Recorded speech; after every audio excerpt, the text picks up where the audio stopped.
ಹರಿತೋಪಲಾಭಂ ಸರ್ಗಾಭಯೇ ತಂ ವಿಧಿಶರ್ವಪೂರ್ವಗೀರ್ವಾಣವಿಜ್ಞಾನದ ಮಾನತೋಸ್ಮಿ ಪ್ರಥಮೋ ಹನುಮಾನ್ ನಾಮ ದ್ವಿತೀಯೋ ಭೀಮಯೇವ ಚ ಪ್ರಜ್ಞಸ್ತೃತೀಯಸ್ತು ಭಗವತ್ಕಾರ್ಯಸಾಧಕಃ ಬುದ್ಧಿರ್ಬಲಂ ಯಶೋಧೈರ್ಯಂ ನಿರ್ಭಯತ್ವಂ ಅರೋಗತಾ ಅಜಾಡ್ಯಂ ವಾಕ್ಪಟುತ್ವಂ ಚ ಹನುಮತ್ಸ್ಮರಣಾತ್ ಭವೇತ್.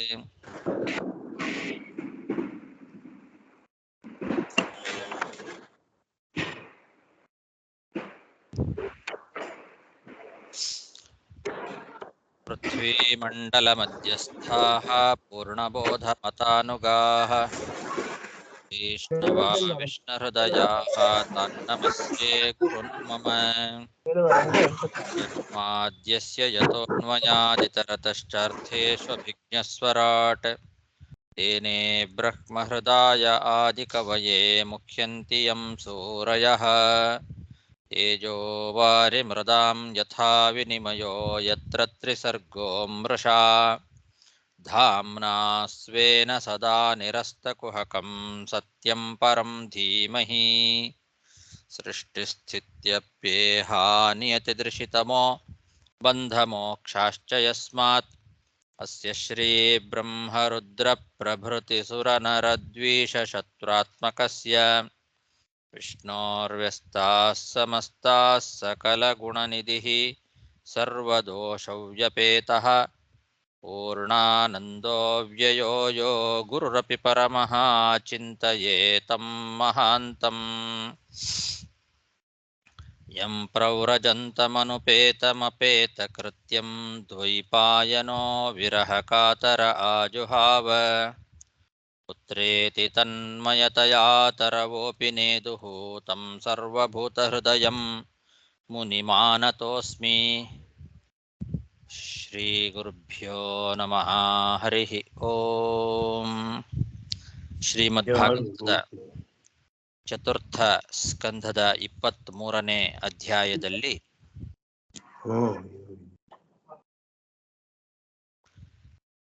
ಇವತ್ತು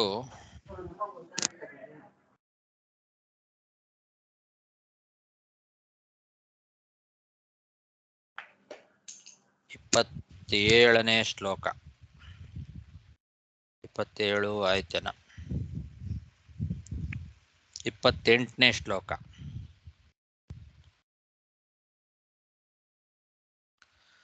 ಸವಂಚಿತೋ ಬತಾತ್ಮಧೃಕ್ ಕೃಚ್ಛ್ರೇಣ ಮಹತಾ ಭುವಿ ಲಬ್ಧ್ವಾಪವರ್ಗ್ಯಂ ಮಾನುಷ್ಯಂ ವಿಷಯೇಷು ವಿಷಜ್ಯತೆ. ದೇವಪತ್ನಿಯರು ಅರ್ಚಿದೇವಿಯನ್ನ ಪ್ರಶಂಸೆ ಮಾಡ್ತಾ ಇದ್ದಾರೆ. ಪರಸ್ಪರವಾಗಿ ಆ ದೇವಪತ್ನಿಯರು ದೇವತಾಸ್ತ್ರೀಯರು ಮಾತಾಡ್ಕೊಳ್ತಾ ಇದ್ದಾರೆ. ಎಂತಹ ಧನ್ಯಳು ಈ ಅರ್ಚಿದೇವಿ, ಪತಿಸೇವೆಯಿಂದ ಉತ್ತಮವಾದ ಲೋಕವನ್ನು ಪಡಿತಾ ಇದ್ದಾಳೆ. ಮನುಷ್ಯರಿಗೆ ಅಸಾಧ್ಯವಾದದ್ದು ಯಾವುದೂ ಇಲ್ಲ ಅಂತ ಹಿಂದಿನ ಶ್ಲೋಕದಲ್ಲಿ ನೋಡಿದ್ವಿ. ಮನುಷ್ಯರು ಕ್ಷಣಿಕವಾದ ಆಯುಷ್ಯವನ್ನು ಪಡ್ಕೊಂಡಿದ್ರೂ ಕೂಡ ಅಷ್ಟರಲ್ಲೇ ಮೋಕ್ಷವನ್ನು ಕೂಡ ಸಾಧನೆ ಮಾಡ್ಕೊಳ್ತಾರೆ. ಮೋಕ್ಷ ಸಾಧನವಾದ ಜ್ಞಾನದಿಂದಲೇ ಎಲ್ಲ ಪುರುಷಾರ್ಥಗಳು ಕೂಡ ಅವರಿಗೆ ಸಿಗ್ತಾವೆ ಅಂತ. ಈ ಭೂಮಿಯಲ್ಲಿ ಇಂತಹ ಉತ್ತಮವಾದ ಮನುಷ್ಯ ಜನ್ಮ, ಮೋಕ್ಷವನ್ನ ಸಾಧನೆ ಮಾಡಿಕೊಳ್ಳಿಕ್ಕೆ ಸಮರ್ಥವಾಗಿರ್ತಕ್ಕಂತಹ ಮನುಷ್ಯ ಜನ್ಮವನ್ನ ಅಷ್ಟು ಸುಲಭವಾಗಿ ಪಡಿಲಿಕ್ಕೆ ಸಾಧ್ಯ ಇಲ್ಲ. ಅನೇಕ ಜನ್ಮಗಳಲ್ಲಿ ಅವರು ಪುಣ್ಯಗಳನ್ನು ಸಂಪಾದನೆ ಮಾಡಿದರೆ ಮಾತ್ರ ಇಂತಹ ಉತ್ತಮವಾದ ಮೋಕ್ಷ ಸಾಧಕವಾದ ಮನುಷ್ಯ ಜನ್ಮ ಅಂತನ್ನೋದು ಸಿಗ್ತದೆ. ಇಂತಹ ದುರ್ಲಭವಾದ ಮನುಷ್ಯ ಜನ್ಮವನ್ನ ಇಷ್ಟು ಕಷ್ಟಪಟ್ಟು ಪಡ್ಕೊಂಡ್ರೂ ಕೂಡ ಯಾರು ಆ ಮೋಕ್ಷ ಸಾಧನೆಯನ್ನು ಮಾಡ್ಕೊಳ್ಳೋದಿಲ್ವೋ, ವಿಷಯ ಪದಾರ್ಥಗಳಲ್ಲಿ ಆಸಕ್ತರಾಗಿ ಆ ವಿಷಯ ಪದಾರ್ಥಗಳನ್ನೇ ನಂಬಿ ಬದುಕ್ತಾನೋ ಅಂತಹ ವ್ಯಕ್ತಿ ಅವನು ಆತ್ಮಘಾತುಕ ಅಂತ ಕರೆಸ್ಕೊಳ್ತಾನೆ. ಆತ್ಮಧೃಕ್, ತನ್ನನ್ನು ತಾನೇ ನಾಶ ಮಾಡ್ಕೊಳ್ತಕ್ಕಂಥವನು ಅವನು. ಅಂಥವನು ದೇವತೆಗಳಿಂದ ವಂಚಿತನಾಗಿ ಬಿಡ್ತಾನೆ ಅಂತಲೇ ತಿಳಿಬೇಕು ಅಂತಾರೆ. ದೇವತಾ ಸ್ತ್ರೀಯರು ಈ ಮನುಷ್ಯ ಜನ್ಮವನ್ನ ಈ ರೀತಿ ಪ್ರಶಂಸೆ ಮಾಡ್ತಾ ಇದ್ದಾರೆ. ಮನುಷ್ಯ ಜನ್ಮ ಅಂತನ್ನೋದು ಕೃಚ್ಛ್ರೇಣ ಮಹತಾ, ಬಹಳ ಕಷ್ಟದಿಂದ ಸಿಗತಕ್ಕಂಥದ್ದು. ಬಹಳ ಪುಣ್ಯ ಮಾಡಿರಬೇಕು ಮನುಷ್ಯ ಜನ್ಮ ಪಡಿಬೇಕಾದ್ರೆ. ಯಾಕೆಂದ್ರೆ ಆ ಮನುಷ್ಯ ಜನ್ಮ ಮೋಕ್ಷ ಸಾಧಕ. ಅದು ಮೋಕ್ಷವನ್ನ ಸಾಧನೆ ಮಾಡಿಕೊಳ್ಳಿಕ್ಕೆ ಅನುಕೂಲ ಮಾಡಿಕೊಡ್ತಕ್ಕಂಥದ್ದು, ಸಮರ್ಥವಾದದ್ದು ಈ ಮನುಷ್ಯ ಜನ್ಮ. ಇಂತಹ ಮನುಷ್ಯ ಜನ್ಮವನ್ನು ಪಡೆದರೂ ಯಾರು ಮೋಕ್ಷ ಸಾಧನ ಜ್ಞಾನ ಸಂಪಾದನೆ ಮಾಡೋದಿಲ್ವೋ, ವಿಷಯ ಪದಾರ್ಥಗಳಲ್ಲಿ ಆಸಕ್ತಿಯನ್ನ ಹೊಂದಿರ್ತಾರೋ ಅಂಥವರು ಆತ್ಮಘಾತಕರು, ದೇವತೆಗಳಿಂದ ವಂಚಿತರು ಅವರು ಅಂತ ನಾವು ತಿಳಿಬೇಕು ಅಂತಾರೆ. ಸವಂಚಿತೋ ಬತಾತ್ಮಧೃಕ್ ಕೃಚ್ಛ್ರೇಣ ಮಹತಾ ಭುವಿ ಲಬ್ಧ್ವಾಪವರ್ಗ್ಯಂ ಮಾನುಷ್ಯಂ ವಿಷಯೇಷು ವಿಸಜ್ಜತೆ. ಮೈತ್ರೇಯ ಉವಾಚ ಸ್ತುವಂತೀಷು ಸುರಸ್ತ್ರೀಷು ಪತಿಲೋಕಂ ಗತಾ ವಧೂಃ ಯಂ ವಾ ಆತ್ಮವಿದಾಂ ಧುರ್ಯೋ ವೈನ್ಯ ಪ್ರಾಪಾಚ್ಯುತಾಶ್ರಯಃ. ಮೈತ್ರೇಯರು ತಮ್ಮ ಪ್ರವಚನವನ್ನು ಮುಂದುವರಿಸ್ತಾ ಹೇಳ್ತಾ ಇದ್ದಾರೆ ವಿದುರನಿಗೆ. ಹೀಗೆ ದೇವತಾ ಸ್ತ್ರೀಯರು ಆ ಪೃಥು ಮಹಾರಾಜನ ಮತ್ತು ಅವನ ಪತ್ನಿಯನ್ನ ಹೊಗಳ್ತಾ ಇರುವಾಗಲೇನೆ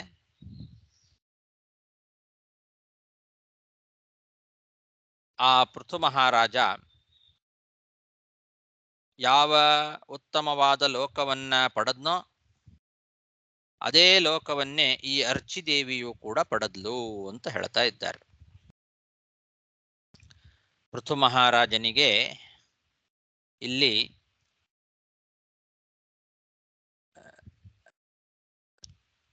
ಆತ್ಮವಿದಾಂ ಧುರ್ಯಃ ಅನ್ನೋ ವಿಶೇಷಣವನ್ನು ಕೊಟ್ಟಿದ್ದಾರೆ ಮೈತ್ರೇಯರು.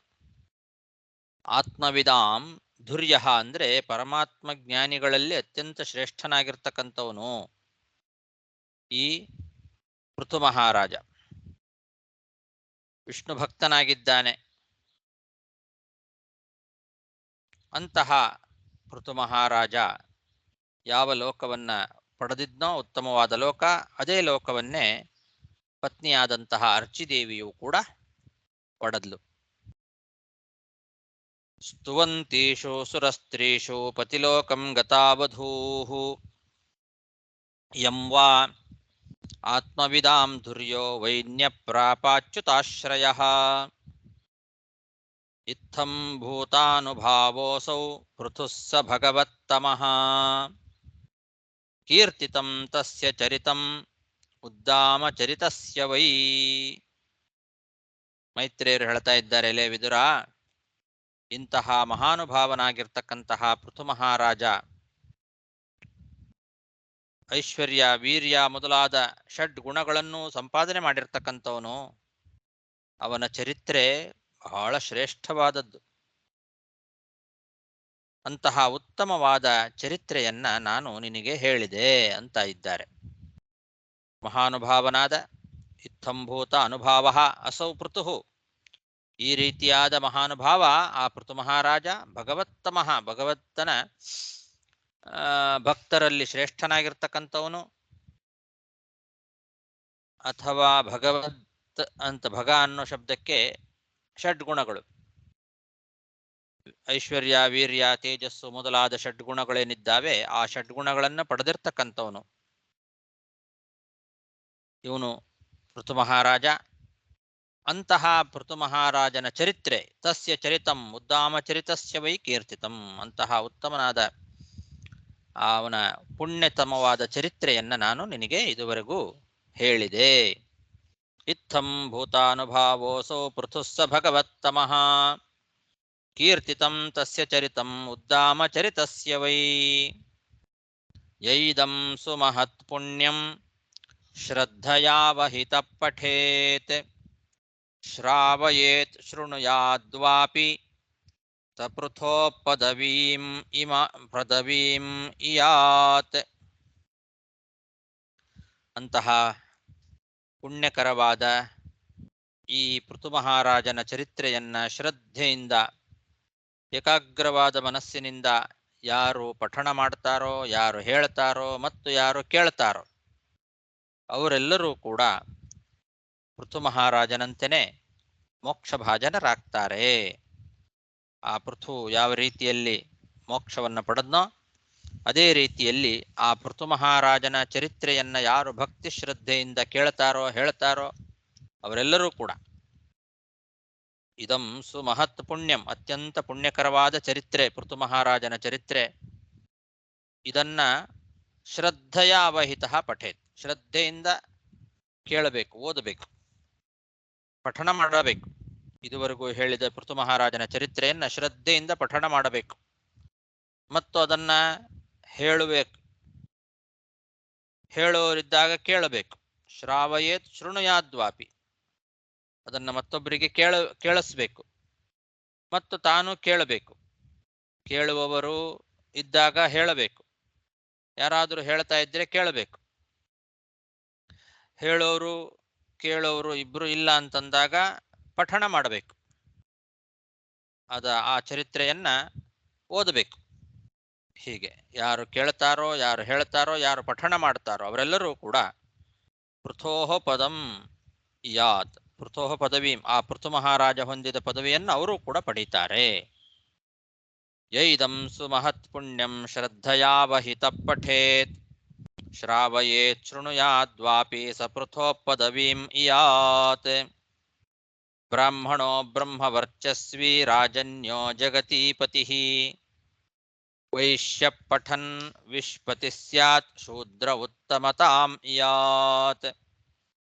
ಈ ಪೃಥು ಮಹಾರಾಜನ ಚರಿತ್ರೆಯನ್ನ ಬ್ರಾಹ್ಮಣ ಓದಿದ್ರೆ, ಹೇಳಿದ್ರೆ, ಕೇಳಿದ್ರೆ ಬ್ರಹ್ಮವರ್ಚಸ್ವಿ ಆಗ್ತಾನೆ. ಬ್ರಾಹ್ಮಣೋ ಬ್ರಹ್ಮವರ್ಚಸ್ವಿ.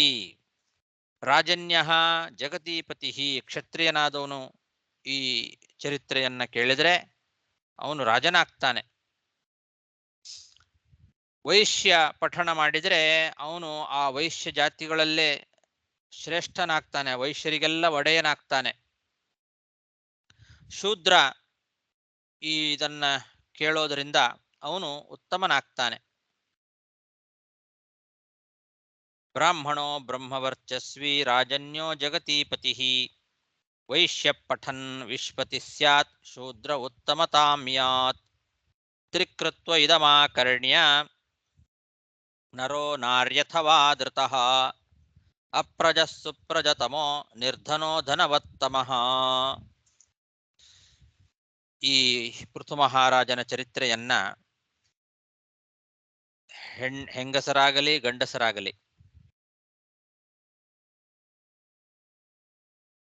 ಇದನ್ನ 3 ಬಾರಿ ಶ್ರವಣ ಮಾಡಿದರೆ, ಈ ಪೃಥು ಮಹಾರಾಜನ ಚರಿತ್ರೆಯನ್ನ ತ್ರಿಕೃತ್ವ 3 ಸಲ ಕೇಳಬೇಕಂತೆ.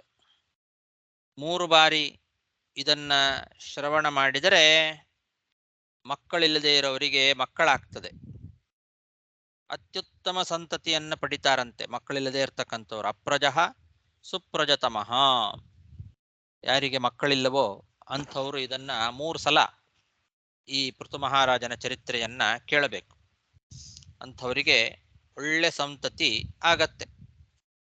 ಯಾರಿಗೆ ಹಣ ಇಲ್ಲವೋ ದರಿದ್ರರು ಅವರು ದೊಡ್ಡ ಶ್ರೀಮಂತರಾಗ್ತಾರೆ. ಈ ಪೃಥು ಮಹಾರಾಜನ ಚರಿತ್ರೆಯನ್ನ 3 ಬಾರಿ ಕೇಳಿದವರು.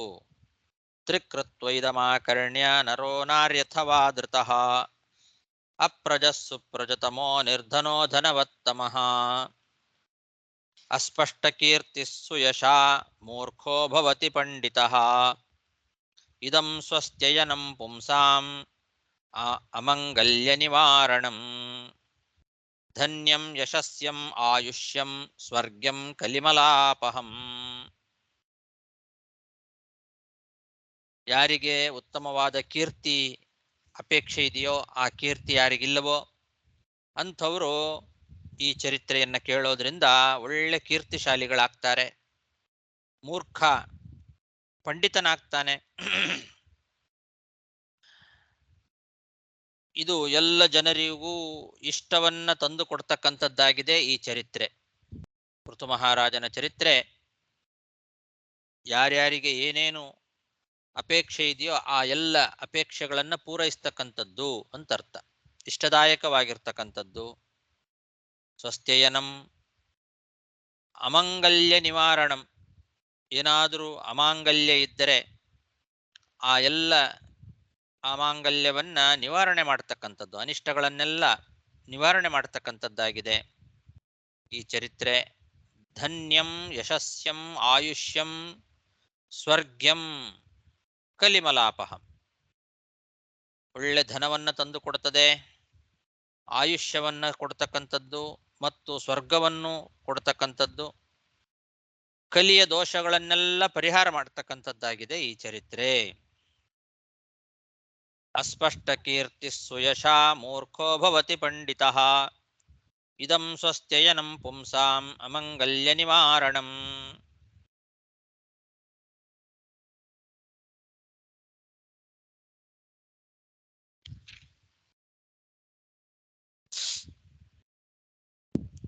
ಧನ್ಯಂ ಯಶಸ್ಯಂ ಆಯುಷ್ಯಂ ಸ್ವರ್ಗ್ಯಂ ಕಲಿಮಲಾಪಹಂ. ಧರ್ಮಾರ್ಥ ಕಾಮಮೋಕ್ಷಾಣಾಂ ಸಮ್ಯಕ್ ಸಿದ್ಧಿಮಭೀಪ್ಸುಭಿಃ ಶ್ರದ್ಧಯೇ ತದನುಶ್ರಾವ್ಯಂ ಚತುರ್ಣಾಂ ಕಾರಣಂ ಪರಂ. ಯಾರಿಗೆ ಧರ್ಮ ಅರ್ಥ ಕಾಮ ಮೋಕ್ಷಗಳನ್ನ ಪಡಿಬೇಕು ಅಂತ ಅಪೇಕ್ಷೆ ಇದೆಯೋ ಅಂಥವರು ಈ ಉತ್ತಮವಾದ ಋತು ಮಹಾರಾಜನ ಚರಿತ್ರೆಯನ್ನು ಶ್ರದ್ಧೆಯಿಂದ ಕೇಳಬೇಕು. ಯಾಕೆಂದ್ರೆ ಈ ನಾಲ್ಕಕ್ಕೂ ಸಾಧನವಾಗಿದೆ ಅಂತೆ. ಇದು ಧರ್ಮಾರ್ಥ ಕಾಮ ಮೋಕ್ಷಗಳಿಗೂ ಸಾಧನವಾಗಿರ್ತಕ್ಕಂಥದ್ದು ಈ ಪೃಥು ಮಹಾರಾಜನ ಚರಿತ್ರೆ. ಇದನ್ನ ಕೇಳಿದ್ರೆ ಧರ್ಮ ಅರ್ಥ ಕಾಮ ಮೋಕ್ಷ ಎಂಬ 4 ಪುರುಷಾರ್ಥಗಳು ಕೂಡ ಸಿಗ್ತದೆ ಅಂತ ಅರ್ಥ. 4 ಪುರುಷಾರ್ಥಗಳಿಗೂ ಸಾಧನವಾಗಿರ್ತಕ್ಕಂಥದ್ದು ಈ ಚರಿತ್ರೆ. ಧರ್ಮಾರ್ಥ ಕಾಮ ಮೋಕ್ಷಾಣಾಂ ಸಮ್ಯಕ್ ಸಿದ್ಧಿಮಭೀಪ್ಸುಭಿಃ ಶ್ರದ್ಧಯೇ ತದನುಶ್ರಾವ್ಯಂ ಚತುರ್ಣಾಂ ಕಾರಣಂ ಪರಂ. ಸಂಗ್ರಾಮಾಭಿಮುಖೋ ರಾಜ ಶ್ರುತ್ವೈತದಭಿಯಾತಿ ಯಾನ್ ಬಲಿಂ ತಸ್ಮೈ ಹರಂ ತ್ಯಗ್ರೇ ರಾಜಾನ ಪೃಥವೇ ಯಥಾ. ಯಾರಾದರೂ ರಾಜರುಗಳು ಯುದ್ಧಕ್ಕೆ ಹೊರಡುವ ಮುಂಚೆ ಈ ಪೃಥು ಮಹಾರಾಜನ ಚರಿತ್ರೆಯನ್ನ ಶ್ರವಣ ಮಾಡಿ ಯುದ್ಧಕ್ಕೆ ಹೊರಟ್ರೆ ಅವನು ಯಾವ ಶತ್ರುಗಳ ಮೇಲೆ ದಂಡೆತ್ತಿ ಹೋಗ್ತಾನೋ ಅವರು ಅವನಿಗೆ ಕಪ್ಪ ಕಾಣಿಕೆಯನ್ನು ಸಲ್ಲಿಸಿ ಬಿಡ್ತಾರೆ. ಪೃಥು ಮಹಾರಾಜನಿಗೆ ಉಳಿದ ರಾಜರುಗಳೆಲ್ಲ ಹೇಗೆ ಬಂದು ಕಪ್ಪ ಕಾಣಿಕೆಯನ್ನು ಸಲ್ಲಿಸ್ತಾ ಇದ್ರೋ ಹಾಗೆ ಈ ಪೃಥು ಮಹಾರಾಜನ ಚರಿತ್ರೆಯನ್ನ ಕೇಳಿ ಆ ರಾಜ ಯುದ್ಧಕ್ಕೆ ಹೊರಟ ಅಂತಾದರೆ ಆ ಎದುರಿಗೆ ಇರ್ತಕ್ಕಂತಹ ಶತ್ರುಗಳೆಲ್ಲ ಶರಣಾಗತರಾಗಿ ಇವನಿಗೆ ಕಪ್ಪವನ್ನ ಕಾಣಿಕೆಯನ್ನ ಸಲ್ಲಿಸಿ ಬಿಡ್ತಾರೆ. ಸಂಗ್ರಾಮಾಭಿಮುಖೋ ರಾಜ ಶ್ರುತ್ವೈತದಭಿಯಾತಿ ಯಾನ್ ಬಲಿಂ ತಸ್ಮೈ ಹರಂ ತ್ಯಗ್ರೇ ರಾಜಾನ ಪೃಥವೇ ಯಥಾ. ಮುಕ್ತಾನ್ಯಸಂಗೋ ಭಗವತ್ ಚಂಚಲಾಂ ಭಕ್ತಿಮುದ್ವಹನ್ ವೈನ್ಯಸ್ಯ ಚರಿತಂ ಪುಣ್ಯಂ ಶೃಣುಯಾತ್ ಶ್ರಾವಯೇತ್ ಪಠೇತ್. ಇದುವರೆಗೆ ಏನೇನೋ ಫಲಗಳು ಋತು ಮಹಾರಾಜನ ಚರಿತ್ರೆಯನ್ನ ಕೇಳೋದ್ರಿಂದ ಅಂಥ ಫಲ ಬರ್ತದೆ ಇಂಥ ಫಲ ಬರ್ತದೆ ಅಂತೆಲ್ಲ ಹೇಳಿದರು. ಲೌಕಿಕವಾದ ಫಲಗಳನ್ನ ಅಪೇಕ್ಷೆ ಪಡ್ತಕ್ಕಂಥವರಿಗೆ ಆ ಫಲಗಳ ಸಿದ್ಧಿ ಆಗ್ತದೆ ಅಂತನ್ನೋದನ್ನೆಲ್ಲ ಹೇಳಿ, ಆದರೆ ಪ್ರಧಾನವಾಗಿ ಎಲ್ಲ ಆಸಕ್ತಿಗಳನ್ನು ಕೂಡ ತೊರೆದು ಭಗವಂತನಲ್ಲೇ ಅಚಲವಾದ ಭಕ್ತಿಯನ್ನ ಇಟ್ಟು ಈ ಚರಿತ್ರೆಯನ್ನ ಕೇಳಬೇಕು. ಯಾವ ಅಪೇಕ್ಷೆಗಳನ್ನು ಇಟ್ಟುಕೊಳ್ಳದೆ ಭಗವಂತನಲ್ಲಿ ಭಕ್ತಿಯನ್ನ ಇಟ್ಟು ಭಗವದ್ಭಕ್ತನಾದ ಈ ಪೃಥು ಮಹಾರಾಜನ ಚರಿತ್ರೆಯನ್ನ ಹೇಳಬೇಕು, ಕೇಳಬೇಕು, ಓದಬೇಕು. ಅದೇ ಪ್ರಧಾನವಾದದ್ದು. ಯಾವ ಅಪೇಕ್ಷೆಗಳನ್ನು ಇಟ್ಟುಕೊಳ್ಳಬಾರದು. ಕೊಡ್ತದೆ ಅದು. ನಾವು ಈ ಚರಿತ್ರೆಯನ್ನ ಭಕ್ತಿಯಿಂದ ಶ್ರದ್ಧೆಯಿಂದ ಕೇಳಿದ್ರೆ ಹೇಳಿದ್ರೆ ಎಲ್ಲಾ ರೀತಿಯಾದ ಫಲವನ್ನು ತಂದು ಕೊಡ್ತದೆ, ಇಲ್ಲ ಅಂತಲ್ಲ. ಆದರೆ ನಾವು ಮುಕ್ತ ಅನ್ಯಸಂಗಹ, ಎಲ್ಲ ಅಪೇಕ್ಷೆಗಳನ್ನು ಬಿಡಬೇಕು.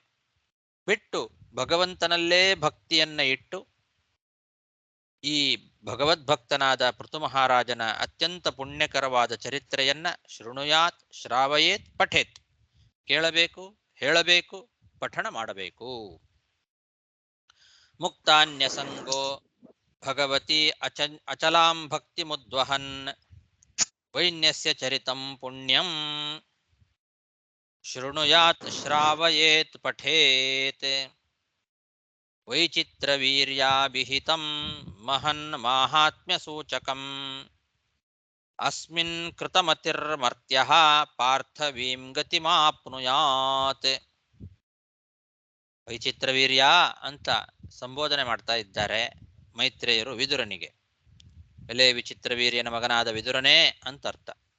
ವೈಚಿತ್ರವೀರ್ಯ, ವಿದುರ, ಭಗವಂತನ ಮಹಿಮೆಯನ್ನ ಪ್ರಕಟಪಡಿಸ್ತಕ್ಕಂತಹ ಈ ಪೃಥು ಮಹಾರಾಜನ ಚರಿತ್ರೆಯನ್ನ ನಾನು ನಿನಗೆ ವರ್ಣನೆ ಮಾಡಿದ್ದೇನೆ ಅಂತಾರೆ. ಇದು ಭಗವಂತ ಭಕ್ತರ ಮಹಾತ್ಮೆ ಅಂದ್ರೆ ಅದು ಭಗವಂತನ ಮಹಾತ್ಮೆಯಲ್ಲೇ ಪರ್ಯವಸಾನವಾಗ್ತದೆ. ಅದಕ್ಕೆ ಹಿಂದೆ ಅಚಲಾಂ ಭಕ್ತಿಂ ಭಗವತಿ ಉದ್ವಹನ್ ಅಂತ, ಭಗವಂತನಲ್ಲಿ ಭಕ್ತಿಯನ್ನ ಇಟ್ಟು ಈ ಚರಿತ್ರೆಯನ್ನ ಕೇಳಬೇಕು ಅಂತ. ಇದು ಭಗವದ್ಭಕ್ತನಾದ ಪೃಥು ಮಹಾರಾಜನ ಚರಿತ್ರೆ.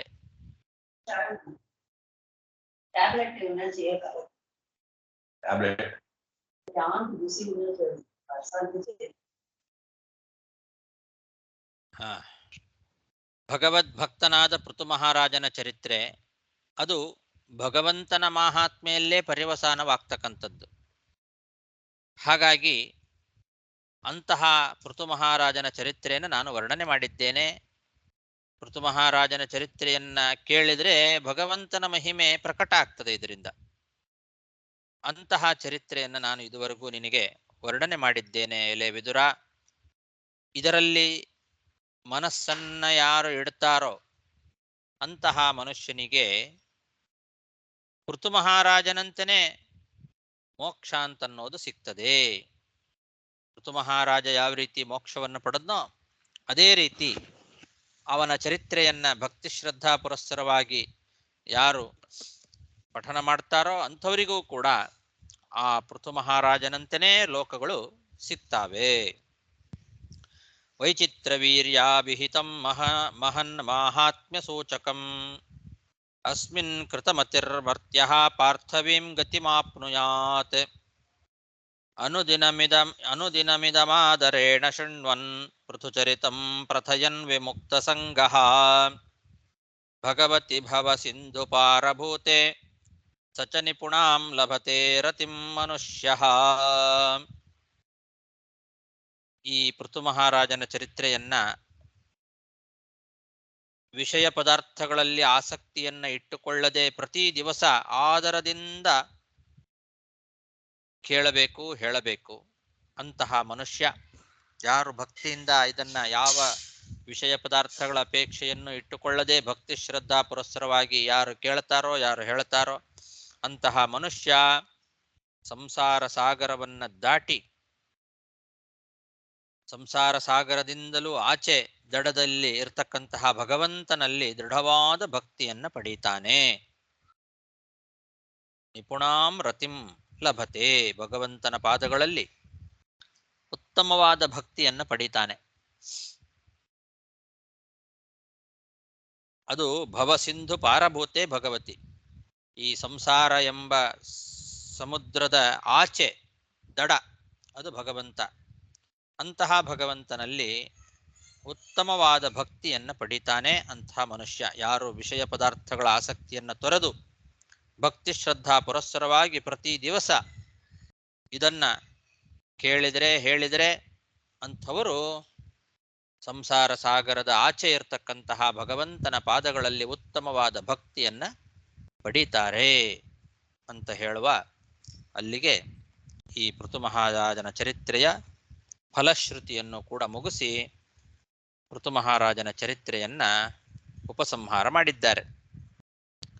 ಅನುದಿನಮಿದಮಾದರೇಣ ಶೃಣ್ವನ್ ಪೃಥುಚರಿತಂ ಪ್ರಥಯನ್ ವಿಮುಕ್ತ ಸಂಗಃ ಭಗವತಿ ಭವ ಸಿಂಧು ಪಾರಭೂತೆ ಸಚ ನಿಪುಣಾಂ ಲಭತೆ ರತಿಂ ಮನುಷ್ಯಃ ಇತಿ ಶ್ರೀಮದ್ಭಾಗವತೆ ಮಹಾಪುರಾಣೆ ಪಾರಮಹಂಸ್ಯಾಂ ಸಂಹಿತಾಯಾಂ ಅಷ್ಟಾದಶಸಾಹಸ್ರ್ಯಾಂ ವೈಯಾಸಿಕ್ಯಾಂ ಚತುರ್ಥಸ್ಕಂದೆ ತ್ರಯೋವಿಂಶೋಧ್ಯಾಯಃ.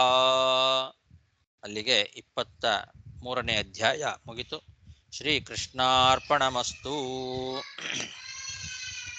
23ನೇ ಅಧ್ಯಾಯಕ್ಕೆ ಪೃಥು ಮಹಾರಾಜನ ಚರಿತ್ರೆಯನ್ನ ಮುಗಿಸಿ ಮೈತ್ರೇಯರು ವಿದುರನಿಗೆ ಆ ಪೃಥು ಮಹಾರಾಜನ ಚರಿತ್ರೆಯ ಮುಂದಿನ ವಂಶ ಚರಿತ್ರೆಯನ್ನು ಮುಂದುವರಿಸ್ತಾ ಇದ್ದಾರೆ ಮುಂದಿನ ಅಧ್ಯಾಯದಲ್ಲಿ. ಶ್ರೀ ಗುರುಭ್ಯೋ ನಮಃ. ಹರಿ ಓಂ. ಮೈತ್ರೇಯ ಉವಾಚ.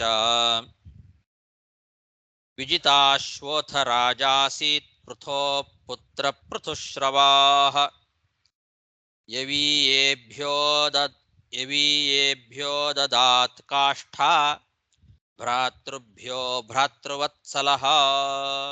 ಮೈತ್ರೇಯ ಋಷಿಗಳು ವಿದುರನಿಗೆ ತಮ್ಮ ಪ್ರವಚನವನ್ನು ಮುಂದುವರೆಸ್ತಾ ಪೃಥು ಮಹಾರಾಜನ ಚರಿತ್ರೆಯನ್ನ ನಾವೇನು ಇದುವರೆಗೂ ಕೇಳಿದ್ವಿ, ಆ ಪೃಥುವಿನ ಅನಂತರ ಅವನ ಮಗನಾಗಿರ್ತಕ್ಕಂತಹ ವಿಜಿತಾಶ್ವ, ಹಿಂದೆ ಹೇಳಿದ್ರು ಪೃಥು ಮಹಾರಾಜನ ಮಕ್ಕಳು ಅವರ ಬಗ್ಗೆ ಹೇಳಿದ್ರು.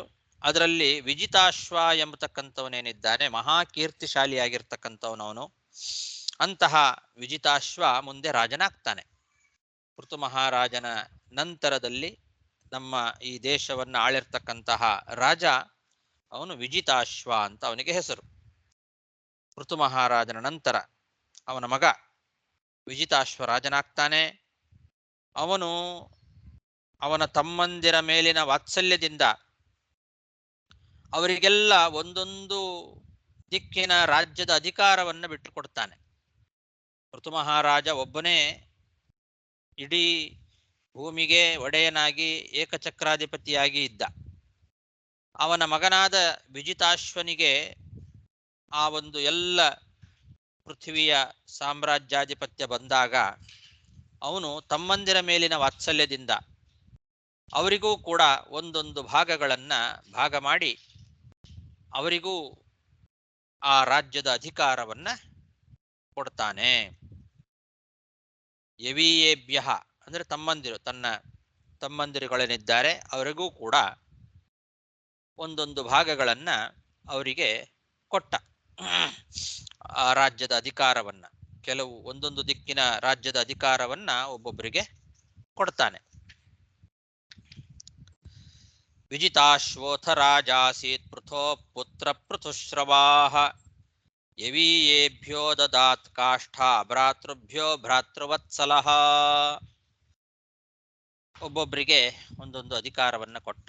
ಯಾರ್ಯಾರಿಗೆ ಯಾವ್ಯಾವ ಪ್ರದೇಶದ ಅಧಿಕಾರವನ್ನ ಕೊಟ್ಟ ಅಂದ್ರೆ,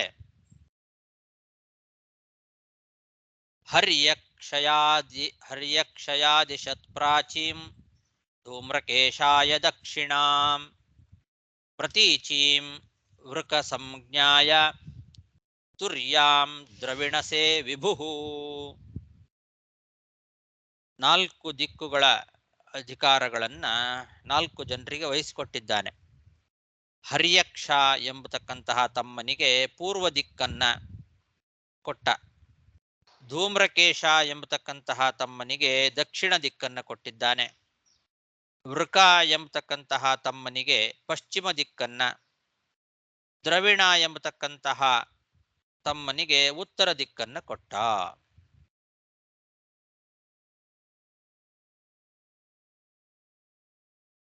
ಹೀಗೆ 4 ಜನ ತಮ್ಮಂದಿರಿಗೂ ಕೂಡ 4 ದಿಕ್ಕುಗಳನ್ನು ವಿಭಾಗ ಮಾಡಿ ಅದರ ರಾಜ್ಯದ ಅಧಿಕಾರವನ್ನ ಅವರಿಗೆ ಕೊಟ್ಟಿದ್ದಾನೆ. ಹರ್ಯಕ್ಷಯಾದಿಶತ್ ಪ್ರಾಚೀಂ ಧೂಮ್ರಕೇಶಾಯ ದಕ್ಷಿಣಾಂ ಪ್ರತೀಚೀಂ ಮೃಕ ಸಂಜ್ಞಾಯ ತುರ್ಯಾಂ ದ್ರವಿಣಸೆ ವಿಭುಃ.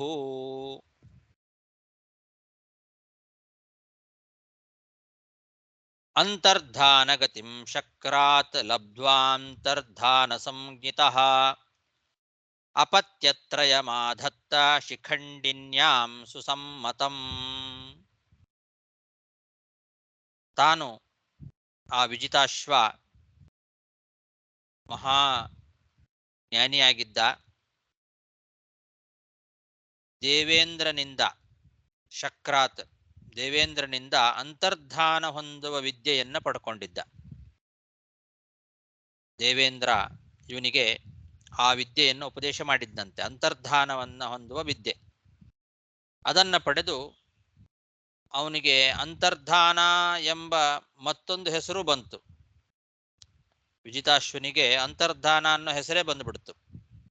ಯಾಕೆಂದ್ರೆ ಆ ವಿದ್ಯೆಯನ್ನ ಚೆನ್ನಾಗಿ ಬಲ್ಲವನಾಗಿದ್ದ ಅವನು, ದೇವೇಂದ್ರನಿಂದ ಪಡ್ಕೊಂಡಿದ್ದ ಅಂತರ್ಧಾನ ವಿದ್ಯೆಯನ್ನ. ಅಂತಹ ಈ ವಿಜಿತಾಶ್ವ ತನ್ನ ರಾಣಿ ಶಿಖಂಡಿನಿ ಅಂತ ಅವಳಿಗೆ ಹೆಸರು. ವಿಜಿತಾಶ್ವನ ಪತ್ನಿ ಶಿಖಂಡಿನಿ ಅಂತ, ಅವಳಲ್ಲಿ ತನಗೆ ಅನುರೂಪರಾಗಿರ್ತಕ್ಕಂತಹ 3 ಮಂದಿ ಮಕ್ಕಳನ್ನ ಪಡೆದ. ಸುಸಮ್ಮತಂ ಅಪತ್ಯತ್ರಯಂ, 3 ಮಂದಿ ಮಕ್ಕಳು ಅವನಿಗೆ ವಿಜಿತಾಶ್ವನಿಗೆ.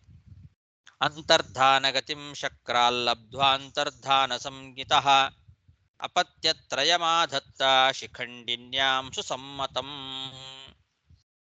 3 ಜನ ಮಕ್ಕಳನ್ನ ಪಡೆದಿದ್ದಾನೆ. ಆ 3 ಜನ ಯಾರು, ಮುಂದೆ ಯಾರ್ಯಾರು ಏನೇನು ಮಾಡಿದ್ರು ಅನ್ನೋದನ್ನ ನಾಳೆ ದಿವಸ ನೋಡೋಣ. ಶ್ರೀಕೃಷ್ಣಾರ್ಪಣಮಸ್ತು.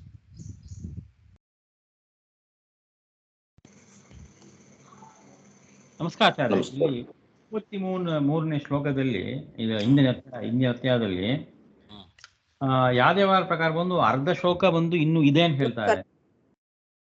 ಅಸ್ಪಷ್ಟ ಕೀರ್ತಿ ಸುಯಶ ಮೂರ್ಖೋ ಭವತಿ ಪಂಡಿತ ಇತಿ ಅಯಂ ಅರ್ಧ ಶ್ಲೋಕ ಅಧಿಕಂ ಪಠ್ಯತೆ ಹಾಕಿದ್ದಾರೆ. ಅದು ಏನು ಅದು ಆಚಾರ್ಯ? 26 ಇಲ್ಲ, 33ನೇ ಶ್ಲೋಕ, ಹಿಂದಿನ ಅಧ್ಯಾಯ. ಸರಿ.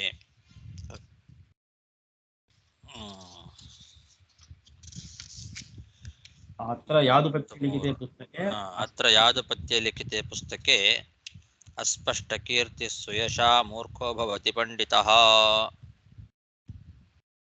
ನಾನು ಹೇಳಿದ್ನಲ್ಲ ಅದನ್ನ, ಅದನ್ನು ಸೇರಿಸ್ಕೊಂಡೆ ಹೇಳಿದೆ ನಾನು. ಅಸ್ಪಷ್ಟ ಕೀರ್ತಿ ಸುಯಶ ಮೂರ್ಖೋ ಭವತಿ ಪಂಡಿತಃ ಅನ್ನೋ ಶ್ಲೋಕ ಸೇರಿಸ್ಕೊಂಡೆ ನಾನು ಅದರ ಅರ್ಥನೂ ಹೇಳಿದ್ದೇನೆ. ಯಾದವಾರ್ಯರು ಅದನ್ನು ತಗೊಂಡಿದ್ದಾರೆ, ಇವರು ತಗೊಂಡಿಲ್ಲ ಅಂತ ಅದನ್ನು ಬಿಟ್ಟಿದ್ದಾರೆ ಅಷ್ಟೇ. ಆ ಒಂದು ಲೈನ್, ಅಲ್ಲಿ 3 ಲೈನ್ ಇದೆ ಆ ಪುಸ್ತಕದಲ್ಲಿ. 34ನೇ ಶ್ಲೋಕ ಅದು, 3 ಲೈನ್ ಇರ್ತಕ್ಕಂಥ ಶ್ಲೋಕ ಅದು. ಈ ಪುಸ್ತಕದಲ್ಲಿ 2 ಲೈನ್ ಕೊಟ್ಟಿದ್ದಾರೆ. ಯಾದುಪತ್ಯದಲ್ಲಿ ಆ ಒಂದು ಲೈನು ಕೂಡ ಇದೆ ಅನ್ನೋದನ್ನ ಕೆಳಗಡೆ ಬರೆದಿದ್ದಾರೆ. ನಾ ಹೇಳುವಾಗ ಅದನ್ನು ಹೇಳಿದೆ. Okay Acharya. ಸೊ ಬಟ್ ಇದು ಈ ಕಥಾ ಬಂದು ಶ್ರವಣ ಮಾಡಿದರೆ ಇದರಿಂದ ಏನು ನಮಗೆ ಬರುತ್ತೆ ಅಂತ ಹೇಳಿದ ಮೇಲೆ ಇದು ವಿಪರ್ಯಯವಾಗಿದೆ. ಇದು ಹೇಗೆ ಅದು ಇದು ಅಲ್ಲಿ ಸಮಂಜಸವಾಗಿ ಬರುತ್ತೆ? ಅದು ವಿಪರ್ಯಯ ಅಂದ್ರೆ ಅದು ಆಪೋಸಿಟ್ ಆಗಿದೆ ಅಲ್ವಾ? ಇವೆಲ್ಲ ಮಾಡಿದ್ರೆ ನಮಗೆ ಬಂದು ಇನ್ನೇನು ಸಿಕ್ಕತ್ತೆ, ನಮಗೆ ಬ್ರಾಹ್ಮಣೋ ಬ್ರಹ್ಮವರ್ಚಸಿ ರಾಜನ್ಯೋ ಅಂತೆಲ್ಲ ಬಂದು ಇಲ್ಲಿ ಬಂದು ಅದಕ್ಕೆ ಬಂದು ಆಪೋಸಿಟ್ ಆಗಿ ಹೇಳ್ತಾ ಇಲ್ವಾ? ಅದು ಅಂತದ್ರ ಏನು ಹೇಳಬಾರದು ಅಂತ ಅದು ಅನ್ವಯ ಏನು ಕೊಟ್ಟಿಲ್ಲ. ಅದು ಪ್ರಧಾನವಾಗಿ ಯಾವ ಪದಾರ್ಥಗಳ ಅಪೇಕ್ಷೆಯನ್ನು ಇಟ್ಟುಕೊಳ್ಳದೆ ಭಗವದ್ಭಕ್ತಿಯಿಂದಲೇ ಕೇಳಬೇಕು. ಇದು ಉತ್ತಮ ಭಕ್ತರಿಗೆ. ಆದರೆ ಅಂಥ ಉತ್ತಮ ಭಕ್ತರು ಕಲಿಯುಗದಲ್ಲಿ ಸಿಗೋದು ತುಂಬ ಕಷ್ಟ. ಕಲಿಯುಗದಲ್ಲಿ ಫಲಾಪೇಕ್ಷೆಯನ್ನ, ಏನಾದರೂ ಆಮಿಷಗಳನ್ನು ತೋರಿಸಿದರೆ ಅದಕ್ಕೆ ಬಗ್ತಾರೆ ಮನುಷ್ಯರು. ಏನಾದರೂ ನಾವು ಕೊಡ್ತೇವೆ ಅಂತಂದರೆ ಓಟ್ ಹಾಕ್ತಾರೆ, ಇಲ್ಲ ಅಂದ್ರೆ ಹಾಕೋದಿಲ್ಲ. ಅಂಥವರೇ ಜನಗಳು ಜಾಸ್ತಿ. ಅದಕ್ಕೋಸ್ಕರ ಫಲಾಪೇಕ್ಷೆಯನ್ನ ಹೇಳ್ತಾರೆ, ಇಲ್ಲಿ ಇಂತಿಂಥ ಫಲ ಸಿಗತ್ತೆ ಅಂತ. ಎಲ್ಲರೂ ಕೇಳೋದೇ ಅದು, ಇದನ್ನ ಓದೋದ್ರಿಂದ ನನಗೇನು ಲಾಭ, ಬರೇ ಮೋಕ್ಷ ಸಿಗತ್ತೆ, ಭಗವಂತನ ಅನುಗ್ರಹ ಆಗತ್ತೆ ಅಂದ್ರೆ ಅದು ಬಿಡಿ.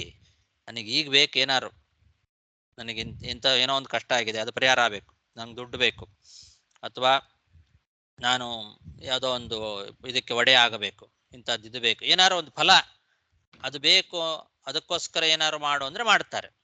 ಅದಕ್ಕೋಸ್ಕರ ಶಾಸ್ತ್ರದಲ್ಲಿ ಮಾತಿದೆ. ಎಲ್ಲ ಪ್ರತಿಯೊಂದು ಚರಿತ್ರೆಗಳನ್ನು ಕೂಡ, ಈಗ ಪೃಥು ಮಹಾರಾಜನ ಚರಿತ್ರೆ ಮಾತ್ರ ಅಲ್ಲ, ಪ್ರತಿಯೊಂದು ಚರಿತ್ರೆಗಳನ್ನ ಹೇಳಿದಾಗಲೂ ಕೂಡ ಮುಂದೆ ಈ ಥರ ಫಲಗಳನ್ನ ಹೇಳ್ತಾ ಬರ್ತಾರೆ. ಕೊನೆಗೆ ವಿಷ್ಣು ಭಕ್ತಿ ಫಲ ಅನ್ನೋದನ್ನು ಪ್ರಧಾನವಾಗಿ ಹೇಳ್ತಾರೆ. ಆ ವಿಷ್ಣು ಭಕ್ತಿಯೇ ಭಗವದ್ಭಕ್ತಿಯಿಂದ ನಿರ್ವ್ಯಾಜವಾಗಿಯೇ ಕೇಳಬೇಕು ಅನ್ನೋದು ಪ್ರಧಾನ. ಆದರೆ ಇದು ಸಿಗ್ತದೆ, ಇಲ್ಲ ಅಂತಲ್ಲ. ರಾಜಸ ಭಕ್ತಿ ಅಂತ ಕರೀತಾರೆ ಅದಕ್ಕೆ. ಉತ್ತಮ ಭಕ್ತಿ ಬೇರೆ, ರಾಜಸ ಭಕ್ತಿ ಬೇರೆ. ಅದು ಸಿಗತ್ತೆ, ಇದು ಸಿಗತ್ತೆ. ಅದು ಬೇಕಾದವರು ಅದನ್ನು ಅಪೇಕ್ಷೆ ಪಡ್ಬೋದು, ಏನು ಬೇಡ, ಭಗವದ್ಭಕ್ತಿಯಿಂದ ಹಾಗೆ ಕೇಳಬೇಕು.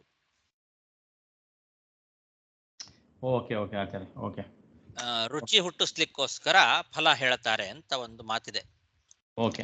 ಅದರಲ್ಲಿ ರುಚಿ ಬರಬೇಕು. ಹೌದಾ, ಓ ಹಾಗಾದ್ರೆ ನಾನು ಭಾಗವತ ಕೇಳ್ತೇನೆ, ನಾನು ಓದ್ತೇನೆ, ಇನ್ಮೇಲೆ ದಿನ ಪಾರಾಯಣ ಮಾಡ್ತೇನೆ ಅಂತ ಯಾವುದಾದ್ರೂ ಒಂದು ಫಲದ ಅಪೇಕ್ಷೆಯನ್ನ ಅವರಿಗೆ ಕೊಟ್ರೆ, ಫಲದ ಆಮಿಷವನ್ನ ಕೊಟ್ರೆ ಆವಾಗ ಓದ್ತಾರೆ, ಇಲ್ಲದೇ ಇದ್ರೆ ಓದಲ್ಲ.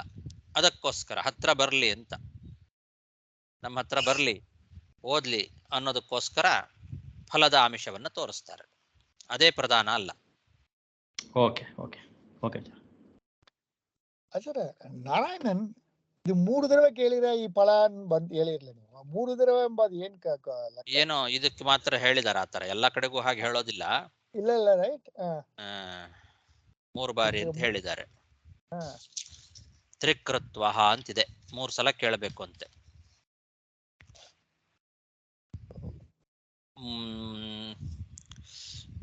ಒಂದ್ಸಲನಾರು ಭಾಗವತ ಕೇಳಬೇಕು, 3 ಸಲ ಕೇಳಿದ್ರೆ ಇನ್ನೂ ಶ್ರೇಷ್ಠ ಅಂತ. 3 ದಡವೆ ಪೃಥು ಮಹಾರಾಜ ಸರ್ಜನ ಕೇಳಿದ್ರೆ ಶ್ರೇಷ್ಠ. ಪೃಥು ಮಹಾರಾಜನ ಚರಿತ್ರೆಗೆ ಮಾತ್ರ ಇದು. ಪೃಥು ಮಹಾರಾಜನ ಚರಿತ್ರೆಯನ್ನ 3 ಬಾರಿ ಕೇಳಿದ್ರೆ ಅವನಿಗೆ ಇದಾಗ, ಅಂದ್ರೆ ಈಗ ಫಲಾಪೇಕ್ಷೆಯನ್ನ ಇಟ್ಟುಕೊಂಡು ಯಾರಾದರೂ ಮಾಡೋದಾದ್ರೆ ಅದಕ್ಕೊಂದಷ್ಟು ನಿಯಮಗಳಿರ್ತವೆ. ಆ ನಿಯಮದಲ್ಲಿ ಇದು ಒಂದು ನಿಯಮ. 3 ಬಾರಿ ಈಗ ಹೇಳ್ತಾರೆ ನೋಡಿ, ನೀವು ಇದನ್ನ ಈ ತರ 1 ವಾರ ಮಾಡ್ರಿ ಅಂತೆಲ್ಲ ಜ್ಯೋತಿಷ್ಕರೆಲ್ಲ ಪರಿಹಾರ ಎಲ್ಲ ಹೇಳ್ತಾರಲ್ಲ. ಏನಾರು ಕೇಳಿದಾಗ ಇಂಥದ್ದನ್ನ ಇಷ್ಟು ದಿವಸ ನೀವು ಮಾಡಬೇಕು, 4 ವಾರ ಹೋಗ್ಬೇಕು, ಹಿಂಗೆ ಅದಕ್ಕೆ ಹಿಂಗೆ ಮಾಡಬೇಕು ಅಂತೆಲ್ಲ ಏನೋ ಹೇಳ್ತಾರಲ್ಲ. ಆ ಥರ ಇದು 3 ಸಲ ನೀವು ಇದನ್ನ ಪಠಣ ಮಾಡಬೇಕು. ಒಂದೇ ದಿವಸ 3 ಸಲನೂ ಹೇಳಬಹುದು. ಗುರುಗಳ ಪೃಥು ಮಹಾರಾಜನ ಬಗ್ಗೆನೇ ಬುಕ್ಸ್ ಎಲ್ಲ ಇದೆಯಾ? ಯಾವ್ದಾದ್ರು ಪಬ್ಲಿಕೇಶನ್ಸ್ ಇದೆಯಾ ಅದ್ರ ಬಗ್ಗೆ? ಪೃಥು ಮಹಾರಾಜನ ಕಥೆ ಆತರ ಸಪರೇಟ್ ಆಗಿ ಬುಕ್ಸ್ ಇಲ್ಲ ಅಲ್ಲ? ಇಲ್ಲ ಇಲ್ಲ, ಆ ತರ ಏನು ಮೋಸ್ಟ್ಲಿ ಇರ್ಲಿಕ್ಕಿಲ್ಲ. ಇದೆ ಭಾಗವತದಲ್ಲಿ ಪೃಥು ಮಹಾರಾಜನ ಚರಿತ್ರೆ ಎಲ್ಲಿಂದ ಪ್ರಾರಂಭ ಆಗ್ತದಲ್ಲ ಅಲ್ಲಿಂದ ಇಲ್ಲಿವರೆಗೆ. ಇದು ಈ ಅಧ್ಯಾಯದ ಕೊನೆ 23ನೇ ಅಧ್ಯಾಯ. ಎಲ್ಲಿಂದ ಪ್ರಾರಂಭ ಆಗಿದೆ ಗೊತ್ತಾ? ಪೃಥು ಮಹಾರಾಜನ ಚರಿತ್ರೆ 5-6 ಚಾಪ್ಟರ್ ಇರ್ಬೋದೇನೋ. ಇದೆ ಚತುರ್ಥ ಸ್ಕಂದದಲ್ಲೇ.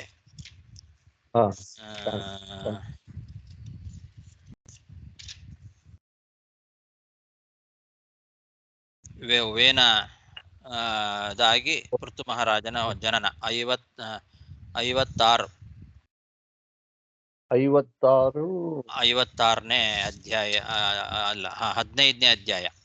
15ರಿಂದ 39ವರೆಗೂ 14ನೇ ಅಧ್ಯಾಯದಲ್ಲಿ ಪ್ರಾರಂಭ. ಪೃಥು ಮಹಾರಾಜನ ಜನನ ಆಗೋದು 14ನೇ ಅಧ್ಯಾಯದ ಕೊನೆಗೆ. 14 ಅಧ್ಯಾಯದಿಂದ ಫುಲ್ ಓದ್ಬೇಕು. 14ನೇ ಅಧ್ಯಾಯದ ಕೊನೆ ಭಾಗ ಪೃಥು ಮಹಾರಾಜ ಹುಟ್ಟಿದ ಅಂತೇನು ಬರ್ತದಲ್ಲ, ವೇನನನ್ನ ಅದನ್ನ ತೋಳುಗಳನ್ನ ಮಥನ ಮಾಡಿದಾಗ ಪೃಥು ಮಹಾರಾಜ ಹುಟ್ಟಿದ ಅಂತ ಅಲ್ಲಿಂದ ಹಿಡಿದು ಇಲ್ಲಿವರೆಗೆ 23ನೇ ಅಧ್ಯಾಯದವರೆಗೆ, 14ನೇ ಅಧ್ಯಾಯದಿಂದ 23ನೇ ಅಧ್ಯಾಯದವರೆಗೆ ಅಷ್ಟು ಶ್ಲೋಕಗಳನ್ನ 3 ಸಲ ಪಠಣ ಮಾಡಿದ್ರೆ ಈ ಚರಿತ ಅಪ್ರಜ ಸುಪ್ರಜಾಹ ನಿರ್ಧನೋ ಧನವತ್ತಮಃ ಅಂತ ಇದೆಲ್ಲ ಫಲಗಳು. 50ನೇ ಶ್ಲೋಕ ಅಲ್ವಾ ಆಚಾರ್ಯ? 14ನೇ ಅಧ್ಯಾಯ. 14ನೇ ಅಧ್ಯಾಯದಲ್ಲಿ 50 ನೋಡ್ತೇನೆ. ಋಷಯ ಊಚು ಬರುತ್ತೆ ಅಲ್ಲಿಂದ. ಅದು 14ನೇ ಅಧ್ಯಾಯ, ನಾನು ನೋಡ್ತೇನೆ. 50ನೇ ಶ್ಲೋಕನಾ? ಅದೇ ನನ್ನ ನೋಟ್ಸ್ಲಿ ಆಗಿದೆ. ಏಷ ವಿಷ್ಣೋರ್ಭಗವತಃ ಕಲಾ ಭುವನ ಪಾಲನೆ ಯಂಚ ಲಕ್ಷ್ಮೀ ಸಂಭೂತಿ ಪುರುಷಸ್ಯ ಅದಕ್ಕೂ ಮುಂಚೆನೆ ಓ 48 ಮೈತ್ರಿ ಉವಾಚ. ಓಕೆ, ಅವನು ಹುಟ್ಟಿದ ಅಂತ ಬರ್ತದಲ್ಲ, ಅದೇ ಮೈತ್ರಿ ಉವಾಚ. ಓಕೆ, ಅತ ತಸ್ಯ ಪುನಃ ವಿಪ್ರೇ ವಿಪನ್ಯಸ್ಯ ಮಹೀಪತೆ. ತೋಳುಗಳನ್ನ ಕಡಿದಾಗ ಗಂಡು ಅದೇ, ಹೆಣ್ಣು ಅದೇ. ಅಂತ ಎರಡು ಅದು ಜನ ಉತ್ಪನ್ನ 48ನೇ ಶ್ಲೋಕ ಅದು. ಬಾಹುಭ್ಯಾಂ ಮಧ್ಯಮಾನಾಭ್ಯಾಂ ಮಿಥುನಂ ಸಮಪದ್ಯತ. ಅದ ಅಥ ತಸ್ಯ ಪುನರ್ವಿಪ್ರೈಹಿ ವಿಪನ್ನಸ್ಯ ಮಹೀಪತೆ ಬಾಹುಭ್ಯಾಂ, ಅಲ್ಲಿಂದ ಅವನ ಜನನ ಆಗೋದು. ಅದಕ್ಕೆ ನಾವು ಇಲ್ಲಿಂದ ಇಟ್ಕೊಂಡ್ಬಿಡ್ಬೋದು, 15ನೇ ಅಧ್ಯಾಯದಿಂದನೇ ಇಟ್ಕೊಳ್ಬೇಕು.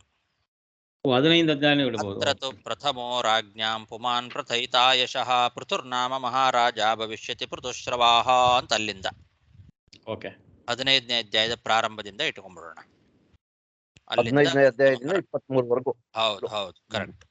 ವಿಪ್ರಾವೂಚುಹು ಅಂತ ಪ್ರಾರಂಭ ಮಾಡಿ 15ನೇ ಅಧ್ಯಾಯದಿಂದ 23ನೇ ಅಧ್ಯಾಯದ ಕೊನೆಯವರೆಗೆ ಇದಿಷ್ಟು ಋತು ಮಹಾರಾಜನ ಚರಿತ್ರೆ.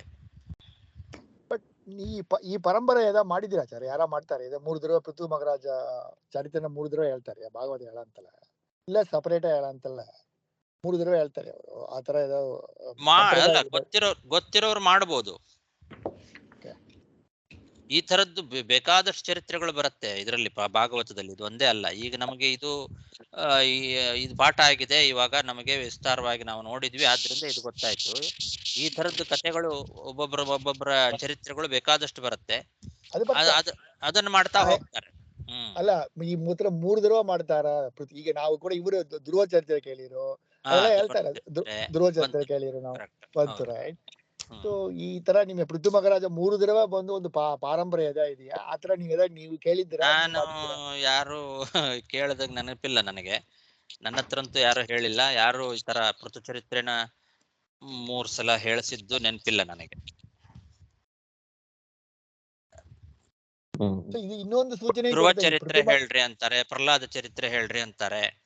ಪ್ರಧಾನವಾಗಿ ಎಲ್ರು ಕೃಷ್ಣನ್ ಚರಿತ್ರೆನೆ, ದಶಮಸ್ಕಂದ ಕೃಷ್ಣನ್ ಚರಿತ್ರೆ ಅದನ್ನ ಹೇಳ್ರಿ ಅಂತಾರೆ. ಹಾಗೆ ಎಲ್ಲ ಇದಕ್ಕಿಂತ ಪ್ರಧಾನವಾದದ್ದು ಕೃಷ್ಣನ ಚರಿತ್ರೆ ಅಲ್ವಾ, ಅದನ್ನ ಹೇಳ್ಬಿಡ್ರಿ ಅಂತಾರೆ. ಅದನ್ನ ಕೇಳಿಯೂ ಇದನ್ನ ಕೇಳಬೇಕು. ಅದನ್ನ ಕೇಳೋದ್ರಲ್ಲೇನೆ ಒಂದಕ್ಕೇನೆ ಪುರ್ಸೊತ್ತಿರೋದಿಲ್ಲ, ಅದಕ್ಕೆ ಅದನ್ನೇ ಹೇಳ್ಬಿಡ್ರಿ ಹಾಗಾರೆ, ಅದು ಇದನ್ನ ಹೇಳಿರೋದು ಬಂದ್ಬಿಡತ್ತಲ್ಲ ಅಂತ ಹಿಂಗೆ ಎಲ್ಲಾರು ವಿಚಾರ ಮಾಡ್ತಾರೆ. ಎಲ್ಲಾನು ಒಂದೊಂದು ಸಪ್ರೇಟ್ ಆಗಿ ಮಾಡ್ಬೇಕು. ಪೃಥು ಚರಿತ್ರೆನೇ ಒಂದು ಒಬ್ಬರು ಪ್ರವಚನ ಕೇಳಿ ಇಡಿಸಿ ಮಾಡಿ 4 ಜನರಿಗೆ ಅನುಕೂಲ. ಯೂಟ್ಯೂಬ್ ಪ್ರವಚನ ಏನಾದ್ರು ಇದೆಯಾ ಪೃಥು ಮಹಾರಾಜನ ಬಗ್ಗೆ? ನಮ್ ಕನ್ನಡದಲ್ಲಿ ನೀವೇನಾದ್ರು ಕೇಳಿದ್ದೀರಾ ಪೃಥು ಮಹಾರಾಜನ ಬಗ್ಗೆ? ಇಲ್ಲ, ಒಟ್ಟು ಭಾಗವತ ಪೂರ್ತಿ ಪ್ರವಚನ ಇರ್ತದಲ್ಲ, ಅದರಲ್ಲಿ ಪೃಥು ಚರಿತ್ರೆನೂ ಕೂಡ ಯಾರಾದ್ರೂ ಹೇಳಿರ್ತಾರೆ. ಹೇಳಿದ್ದಾರೆ, ಬಟ್ ಇಷ್ಟು ಎಲಾಬ್ರೇಟ್ ಆಗಿ ಇಲ್ಲ. ಇವಾಗ ನೋಡಿ, ನಾವು 15ನೇ ವಿಸ್ತಾರವಾಗಿ ಇವಾಗ ಒಂದೊಂದು ಶ್ಲೋಕ ಕೇಳಿದಾಗ ನಮ್ಗೆ ಮಗಿಮೆ ಇನ್ನೂ ಚೆನ್ನಾಗಿ ಗೊತ್ತಾಗತ್ತೆ. ಟೈಮ್ ಬೇಕು ಆತರ. ಅದಕ್ಕೆ ಪೃಥು ಚರಿತ್ರೆನೇ ಯಾರಾದ್ರೂ ಪ್ರವಚನ ಸಪರೇಟ್ ಆಗಿ ಇಡಿಸ್ಬೇಕು.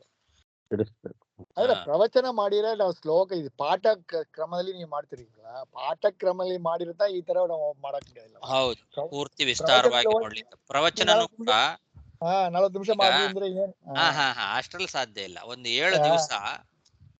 7 ದಿವಸ ಬರೇ ಪೃಥು ಚರಿತ್ರೆನೇ ಪ್ರವಚನ ಮಾಡಿಸ್ಬೇಕು ಅಂದ್ರೆ ಮಾತ್ರ ಸಾಧ್ಯ. ಇಲ್ಲ ಅಂದ್ರೆ ಒಂದು 3 ದಿವಸನೋ 5 ದಿವಸನೋ ಬರೇ ಪೃಥು ಚರಿತ್ರೆಗೆನೆ ಇಡಬೇಕು, ಬೇರೆ ಏನು ಬೇಡ. ಅದನ್ನೇ ವಿಸ್ತಾರವಾಗಿ ಡಿಟೇಲ್ ಆಗಿ ಮಾಡೋಣ ಅಂತ ಕೂತ್ಕೊಳ್ಬೇಕು. ಅಂದ್ರೆ ಮಾತ್ರ ಈ ಇಷ್ಟು 15ನೇ ಅಧ್ಯಾಯದಿಂದ 23ನೇ ಅಧ್ಯಾಯದವರೆಗೆ ವಿಸ್ತಾರವಾಗಿ ನೋಡಿ ಹೇಳಬಹುದು. ಪಾಠದ ತರನೇ ಪಾಠ ತರ ಹೇಳಿರ್ತಾರೆ. ನೀವು ಅವನಿಗೆ ಬಂದು ಈ ತರ ಬಂದು ಅವನಿಗೆ ವಿಶೇಷಣ ಕೊಟ್ಟಿದ್ದಾರೆ ಎಂಬ ಮಾತೆಲ್ಲ ಶ್ಲೋಕ ಓದಂತ ಹೇಳ್ತಿಲ್ಲ ನೀವು. ಆ ತರ ಎಲ್ಲ ಪಾಠ ತರ ಮಾಡಿರ್ತಾನೆ, ಪದ ಅಲ್ಲ, ಪಾಠದ ತರನೇ ಅದರಲ್ಲಿ ಬರೋ ಎಲ್ಲಾ ವಿಷಯಗಳನ್ನು ಸಂಗ್ರಹ ಮಾಡಿ ಹೇಳಬಹುದು. 3 ದಿವಸ ಅಥವಾ 5 ದಿವಸ ಪ್ರವಚನ ಅದಕ್ಕೋಸ್ಕರ ಅಂತಾನೆ ಇಟ್ಟು ದಿನಕ್ಕೊಂದ್ 2 ಗಂಟೆ ಪ್ರವಚನ ಮಾಡಿದ್ರೆ ಮಾಡಬಹುದು. ಆದ್ರೆ ಬೇರೆ ಏನು ಪ್ರವಚನದಲ್ಲಿ ಮಧ್ಯದಲ್ಲಿ ಮಾತಾಡಬಾರದು. ಸುಮ್ಮನೆ ಏನೇನೋ ತಮಾಷೆ ವಿಷಯಗಳು ಹೇಳೋದು, ನಗ್ಸೋದು, ಮಾಡೋದು, ಅದೆಲ್ಲ ಮಾಡ್ತಾ ಕೂತ್ಕೊಂಡ್ರೆ ಭಾಗವತ ಮುಂದುವರಿಯೋದಿಲ್ಲ. ಈ ಜನಗಳಿಗೆಲ್ಲ ಅದು ಬೇಕು, ಅದನ್ನ ಹೇಳ್ತಾ ಬರ್ತಾರೆ ಜನಗಳೆಲ್ಲ, ಬೇರೆ ಬೇರೆ ಪ್ರವಚನಕಾರರೆಲ್ಲ. ಅದಕ್ಕೋಸ್ಕರ ಸುಮ್ಮನೆ ಬರೇ ಭಾಗವತ ಹೇಳ್ತಾ ಕೂತ್ರೆ ನಿದ್ದೆ ಮಾಡ್ತಾರೆ ಕೆಲವರು. ಎಲ್ಲರೂ ಆ ಥರ ಇರೋದಿಲ್ಲ. ಅದಕ್ಕೋಸ್ಕರ ಈ ಪ್ರವಚನ ಮಾಡೋರು ಕೂಡ ಮಧ್ಯದಲ್ಲಿ ಏನೇನೋ ಸೇರಿಸ್ಕೊಂಡು ಮಾತಾಡಿ ಮಾಡ್ತಾರಲ್ಲ, ಹಂಗಾಗಿ ಇದು ಮುಂದುವರಿಯೋದಿಲ್ಲ. ಬೇರೆ ವಿಷಯಗಳು ಯಾವುದು ಬರಬಾರದು ಪ್ರವಚನದಲ್ಲಿ. ಯಾವುದ್ರ ಬಗ್ಗೆ ನಾವು ಹೇಳ್ತಾ ಇದ್ದೀವಿ ಅದನ್ನು ಮಾತ್ರ ಹೇಳ್ತಾ ಹೋಗ್ಬೇಕು. ಸೊ ಈ ತರ 3 ದಿನ ಹೇಳುವಕ್ಕುಂಬಾಕ ಅದಕ್ಕೆ ಏನು ಯಾವ ಕಾರಣ ಎಂಬುದು ಇನ್ನೊಂದು ಪುರಾಣದಲ್ಲಿ ಹೇಳಿದಾರ? ಹೇಳಿರ್ಬೋದೇನೋ. ಇಲ್ಲಂತೂ ಯಾವ ವ್ಯಾಖ್ಯಾನಕಾರರು ಏನು ಬರೋದಿಲ್ಲ ಅಲ್ವಾ, ಬರೇ 3 ಸಲ ಅಂತ ಅಷ್ಟೇ ಇದೆ. ಏನೋ ಒಂದೊಂದಕ್ಕೊಂದೊಂದು ಇಚ್ಛಾ ಇರ್ತದೆ, ಭಗವಂತನ ಇಚ್ಛೆ. ಇದನ್ನ 3 ಸಲ ಕೇಳಿದ್ರೆ ಇದಕ್ಕೆ ಫಲ ಅಂತ ಮಾಡೋಣ. ನಾವು ಪಾರಾಯಣ ಮಾಡೋಣ ಅಷ್ಟೇ. ಈಗ ನಾವು ಪಾಠ ಆಗಿದೆ, ನಮಗದರ ಅರ್ಥ ಗೊತ್ತಾಗ್ತಾ ಇದೆ. ಸಮಯ ಸಿಕ್ಕಾಗ ಯಥಾಶಕ್ತಿ ಪಾರಾಯಣ ಮಾಡೋಣ.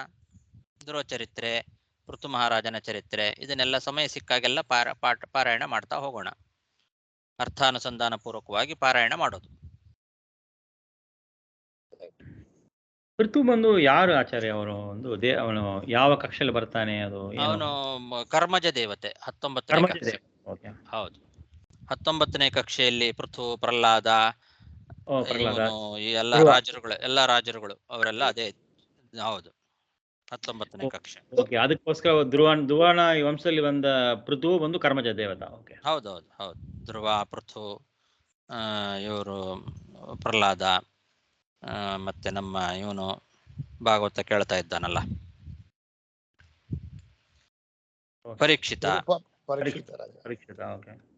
ಎಲ್ಲರೂ ಅದೇ ಕಕ್ಷೆಯಲ್ಲಿ ಬರ್ತಾರೆ. ಎಲ್ಲ ಕರ್ಮಜ ದೇವತಾ ಕಕ್ಷೆ ಇರುವಂತ ಎಲ್ಲರಿಗೆ ಬಂದು ಧ್ರುವನಿಗೆ ಮಾತ್ರ ಈ ಶಿಂಶುಮಾರ ಲೋಕ ಸಿಕ್ಕದೆ, ಬಟ್ ಮಿಕ್ಕವರಿಗೆಲ್ಲ ಬಂದು ಅದೇ ಕಕ್ಷೆ ಇದ್ದು ಕೂಡ ಒಂದು ಅಪೇಕ್ಷೆ ಪಡೋದಿಲ್ಲ ಅವರು. ಅವ್ರದ್ದು ಅದಲ್ಲ, ನಮ್ದಲ್ಲ ಅಂತ ಅವ್ರು ಬಿಟ್ಟು ಬಿಡ್ತಾರೆ. ಆ ಯೋಗ್ಯತೆ ಇದೆ, ಇಲ್ಲ ಅಂತಲ್ಲ. ಆ ಕಕ್ಷೆಯಲ್ಲಿರೋರಿಗೆಲ್ಲರಿಗೂ ಆ ಯೋಗ್ಯತೆ ಇದ್ದೇ ಇರ್ತದೆ. ಮೋಕ್ಷದಲ್ಲಿ ಅವ್ರಿಗೂ ಇವ್ರಿಗೂ ಎಲ್ಲ ಒಂದೇ ಇದು ಸುಖ. ಆದ್ರೆ ಅದು ಅವನ ಕೆಲಸ ಅಂತ ಅದನ್ನ ಅವನಿಗೆ ಬಿಡ್ತಾರೆ. ಅದನ್ನ ನಾನು ಹೋಗ್ತೇನೆ, ನಾನು ಮಾಡ್ತೇನೆ ಅಂತ ಯಾರು ಅಪೇಕ್ಷೆ ಪಡೋದಿಲ್ಲ. ಓಕೆ, ಶಿಂಶುಮಾರ ಲೋಕ ಮಧ್ಯದಲ್ಲಿ ಹೋಗಬೇಕಂದ್ರೆ ಇವರಿಗೆ ಒಂದು ಇದೇ ಇದೆ, ಆ ಒಂದು ತಗುದಿ ಇದೆ ಅವರಿಗೆ ಅಲ್ಲಿ ಹೋಗ್ಲಿಕ್ಕೆ. ಇವರಿಗೆ ಇದೆ, ಅಲ್ಲಿಗೆ ನಾವು ಹೋಗ್ಬೋದು. ಹೋಗಿ ದರ್ಶನ ಮಾಡಿ ಹೋಗ್ಬೇಕಷ್ಟೇ ಮುಂದೆ. ಓಕೆ, ಬಟ್ ಒಳಗೆ ಹೋಗ್ಬೇಕಂದ್ರೆ ಇನ್ನೊಂದು ಅಲ್ಲಿ ಒಳಗೆ ಇನ್ನೊಂದು ಜಾಗ ಅಂತ ಮೊನ್ನೆ ಬಂತಲ್ಲ, ಕರೆಕ್ಟ್. ಅಲ್ಲಿವರೆಗೂ ಹೋಗ್ಬೋದು. ಅಲ್ಲಿ ಒಳಗೆ ಹೋಗ್ಲಿಕ್ಕೆ ಅವನಿಗೆ ಮಾತ್ರ ಅಧಿಕಾರ. ಅಲ್ಲಿಗೆ ಇವರು ಹೋಗ್ಬೋದು. ಕರೆಕ್ಟ್, ನೀವು ಹೇಳೋ ಹಾಗೆ. ಅದರ ಮೇಲಿನ ದೇವತೆಗಳು ಮತ್ತು ಅವನ ಸಮಾನ ದೇವತೆಗಳೆಲ್ಲ ಒಳಗೂ ಅವರು ಹೋಗ್ಬೋದು.